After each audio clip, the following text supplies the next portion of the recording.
Matthieu chapitre 18. À cette heure-là, les disciples vinrent à Jésus et lui dirent : Qui est le plus grand dans le royaume des cieux ? Et Jésus, ayant fait venir un enfant, le mit au milieu d'eux, et dit : Je vous le dis en vérité, si vous ne vous convertissez et si vous ne devenez pas comme des enfants, vous n'entrerez point dans le royaume des cieux. C'est pourquoi quiconque s'abaissera comme cet enfant, celui-là est le plus grand dans le royaume des cieux. Et quiconque reçoit un tel enfant en mon nom me reçoit. Mais si quelqu'un scandalise un de ces petits qui croient en moi, il vaudrait mieux pour lui qu'on lui attachât une meule au cou et qu'on le jetât au fond de la mer. Malheur au monde à cause des scandales. Il est nécessaire, il est vrai, qu'il arrive des scandales, mais malheur à l'homme par qui le scandale arrive. Que si ta main ou ton pied te fait tomber dans le péché, coupe-les et jette-les loin de toi, car il vaut mieux que tu entres boiteux ou manchot dans la vie que d'avoir 2 pieds ou 2 mains et d'être jeté dans le feu éternel. Et si ton œil te fait tomber dans le péché, arrache-le et jette-le loin de toi, car il vaut mieux que tu entres dans la vie n'ayant qu'un œil que d'avoir 2 yeux et d'être jeté dans la géhenne du feu. Prenez garde de ne mépriser aucun de ces petits, car je vous dis que dans les cieux, leurs anges voient sans cesse la face de mon Père qui est aux cieux. Car le Fils de l'homme est venu pour sauver ceux qui étaient perdus. Que vous en semble, si un homme a 100 brebis et qu'il y en ait une égarée, ne laisse-t-il pas les 99 sur les montagnes pour s'en aller chercher celle qui s'est égarée ? Et s'il arrive qu'il la trouve, je vous dis en vérité qu'il en a plus de joie que des 99 qui ne se sont point égarés. Ainsi, la volonté de votre Père qui est aux cieux n'est pas qu'un seul de ces petits se perde. Si ton frère a péché contre toi, va et reprends-le entre toi et lui seul. S'il t'écoute, tu as gagné ton frère. Mais s'il ne t'écoute pas, prends avec toi encore 1 ou 2 personnes afin que tout soit réglé sur la parole de 2 ou de 3 témoins.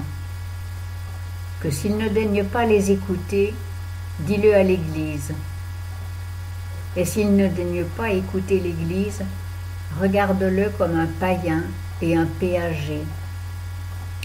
Je vous dis en vérité que tout ce que vous aurez lié sur la terre sera lié dans le ciel, et tout ce que vous aurez délié sur la terre sera délié dans le ciel. Je vous dis encore que si 2 d'entre vous s'accordent sur la terre à demander quoi que ce soit, ils l'obtiendront de mon Père qui est aux cieux. Car, où il y a 2 ou 3 personnes assemblées en mon nom, je suis là au milieu d'elles. Alors Pierre, s'étant approché, lui dit : Seigneur, combien de fois pardonnerai-je à mon frère lorsqu'il péchera contre moi ? Sera-ce jusqu'à 7 fois ? Jésus lui répondit : Je ne te dis pas jusqu'à 7 fois, mais jusqu'à 70 fois 7 fois. C'est pourquoi le royaume des cieux est semblable à un roi qui voulut compter avec ses serviteurs. Quand il eut commencé de compter, on lui en amena un qui lui devait 10 000 talents. Et parce qu'il n'avait pas de quoi payer, son maître commanda qu'il fût vendu, lui, sa femme et ses enfants, et tout ce qu'il avait, afin que la dette fût payée. Et ce serviteur, se jetant à terre, le suppliait en disant : Seigneur, aie patience envers moi, et je te payerai tout. Alors le maître de ce serviteur, ému de compassion, le laissa aller et lui remit la dette. Mais ce serviteur étant sorti rencontra un de ses compagnons de service qui lui devait 100 deniers. Et l'ayant saisi, il l'étranglait en disant : Paye-moi ce que tu me dois. Et son compagnon de service, se jetant à ses pieds, le suppliait en disant : Aie patience envers moi et je te payerai tout. Mais lui ne le voulut point, et, s'en étant allé, le fit jeter en prison jusqu'à ce qu'il eût payé la dette. Ses compagnons de service, voyant ce qui s'était passé, en furent fort attristés, et ils vinrent rapporter à leur maître tout ce qui était arrivé. Alors son maître le fit venir et lui dit : « Méchant serviteur, je t'avais remis toute cette dette, parce que tu m'en avais prié.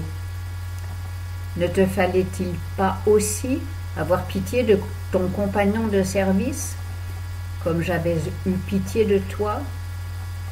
Et son maître, étant irrité, le livra au sergent jusqu'à ce qu'il eût payé tout ce qu'il lui devait. C'est ainsi que vous fera mon Père céleste, si vous ne pardonnez pas chacun de vous, de tout son cœur, à son frère, ses fautes.